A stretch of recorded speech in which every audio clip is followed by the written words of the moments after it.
जालना जिल्ह्यातून एक दुर्दैवी आणि मोठी अशी घटना हाती येते।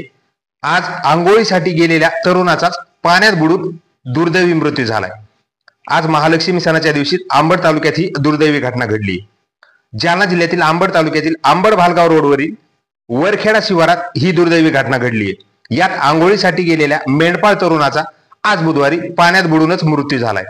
गणेश उर्फ अंगद बंडू रेंद, वय वर्ष 16, राहणार गोलटगाव, तालुका जिल्हा छत्रपती संभाजीनगर असं या तरुणाचं नाव आहे। हा तरुण वडखेड शिवारातील कट्ट्यातील पाण्यातील आंघोळीसाठी गेला असता पाण्यात बुडून त्याचा दुर्दैवी अंत झालाय।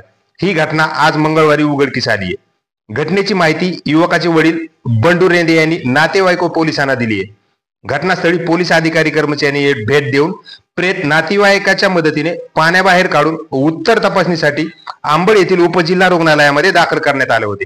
यावेळी वैद्यकीय अधिकारी केंद्रे यांनी शवविच्छेदन करून मृतदेह अंतिम संस्कारासाठी नातेवाईकाच्या ताब्यात दिलाय। 7:30 वाजता आंघोळीला आलो होतो। वाट पाहिली मग मी आलो पायाला, मग ते जमा झालो इथं, मग पाण्यात घुसलो, लागला ते पायाला। काय नाव तुमचं? गणेश रैल। गणेश रैल। गणेश रैल। रैल। हो। तुमचं नाव काय? बंडू रैल। बंडू रैल काय? कुठे राहणार? गोलटगाव संभाजीनगर का? हा, संभाजीनगर। अच्छा, कधीपासून इकडे येतात मेंढ्या वगैरे घेऊन? 5-7 वर्षांनी येतो। दरवर्षी येतात। सध्या किती मेंढ्या आहेत? किती जण आहेत तुम्ही? 3 जण होतो, 100 मेंढी। अच्छा, तुम्ही म्हणजे नवरा बायको आणि मुलगा? हा। अच्छा।